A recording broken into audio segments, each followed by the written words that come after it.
السلام علیکم ورحمۃ اللہ وبرکاتہ۔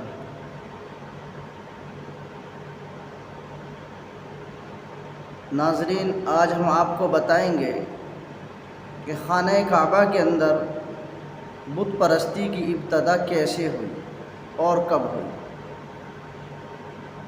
دراصل خانہ کعبہ وحدانیت کا مرکز ہے، مرکز رشد و ہدایت ہے، اور قرآن کے اندر اللہ رب العالمین نے فرمایا ان اول بیت وضع للناس للذی ببکۃ مبارکا وہدی للعالمین، یعنی سب سے پہلا وہ گھر جو لوگوں کی عبادت کے لیے اللہ رب العالمین نے خاص کیا، وضع کیا، وہ اللہ کا گھر خانہ کعبہ ہے، اور وہ مکہ مکرمہ میں ہے، برکت والا ہے، پوری کائنات کے لیے، پورے عالم کے لیے وہ ہدایت کا مرکز ہے، مرکز رشد و ہدایت ہے۔ لوگ یہ سمجھتے ہیں کہ اسلام سے پہلے شاید ہمیشہ ہی خانہ کعبہ میں بت پرستی رہی ہو، جبکہ ایسا نہیں ہے۔ بت پرستی کی جو ابتدا ہوئی، کس طرح ہوئی؟ دراصل بات یہ ہے، قریش سیدنا ابراہیم علیہ السلام کے دین کے پیروکار تھے، اور انہوں نے ہمیشہ ایک خدا کی عبادت کی۔ اللہ کے نبی حضرت محمد مصطفیٰ صلی اللہ علیہ وسلم سے 300 سال قبل، آپ کی پیدائش سے 300 سال پہلے،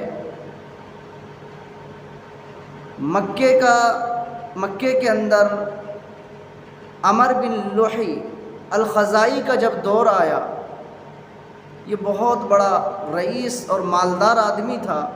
اس زمانے میں 20,000 اونٹوں کا یہ مالک تھا، اور اس زمانے میں جس کے پاس 20,000 اونٹ ہو، بہت بڑی دولت کا مالک ہوتا تھا، بڑے شرف والا ہوتا تھا۔ چنانچہ اس نے ملک شام کا سفر کیا، وہ ملک شام پہنچا، اور اس نے وہاں کے لوگوں کو دیکھا کہ وہ بتوں کو پوجتے ہیں۔ اس نے ان سے سوال کیا کہ آپ ان کو کیوں پوجتے ہیں؟ تو انہوں نے کہا یہ ہمارے حاجت روا ہے، ہماری ضرورتوں کو پورا کرتے ہیں، ہمیں فتح دلاتے ہیں، پانی برساتے ہیں۔ عمر بن لوحی الخزائی کو ان کی یہ بت پرستی اچھی لگی، اور وہ وہاں سے چند بتوں کو لے کر کے آیا، اور اس نے خانہ کعبے کے ارد گرد رکھ دیے۔ اور خانہ کعبہ عرب کا مرکز تھا، تو قبائل عرب جب وہاں آتے اور انہوں نے اس چیزوں کو دیکھا، تو قبائل کے اندر بت پرستی آنی شروع ہو گئی، اور انہوں نے بت پرستی شروع کر دی۔ اس طرح مکے کے اندر، یعنی خانہ کعبہ کے اندر بت پرستی کا آغاز ہوا۔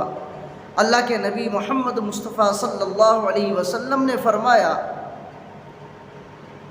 میں نے عمر بن لوحی کو دیکھا کہ وہ جہنم کے اندر اپنی آستینوں کو گھسیٹتا ہوا چل رہا ہے۔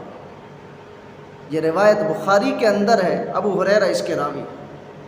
تو اس طرح مکۃ المکرمہ، یعنی اللہ کے گھر خانہ کعبہ کے اندر بت پرستی کی ابتدا ہوئی۔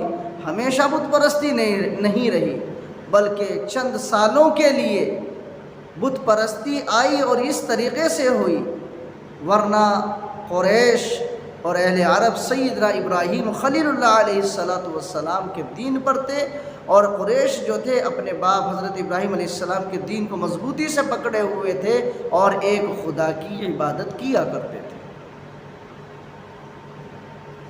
اس کے بعد اللہ کے نبی علیہ السلام کا زمانہ آیا، اور پھر بت پرستی ختم ہوئی، مکہ فتح ہوا، اور آج تک وہ مرکز وحدانیت قیامت تک رہے گا۔ اللہ نے اسے قیامت تک کے لیے مرکز رشد و ہدایت بنایا۔ اللہ تعالیٰ سے دعا فرمائے اللہ ہمیں اس مقدس گھر کی زیارت بار بار نصیب فرمائے، اور اللہ ہمیں توحید پر استقامت عطا فرمائے اور قائم و دائم رکھے۔ السلام علیکم ورحمۃ اللہ وبرکاتہ۔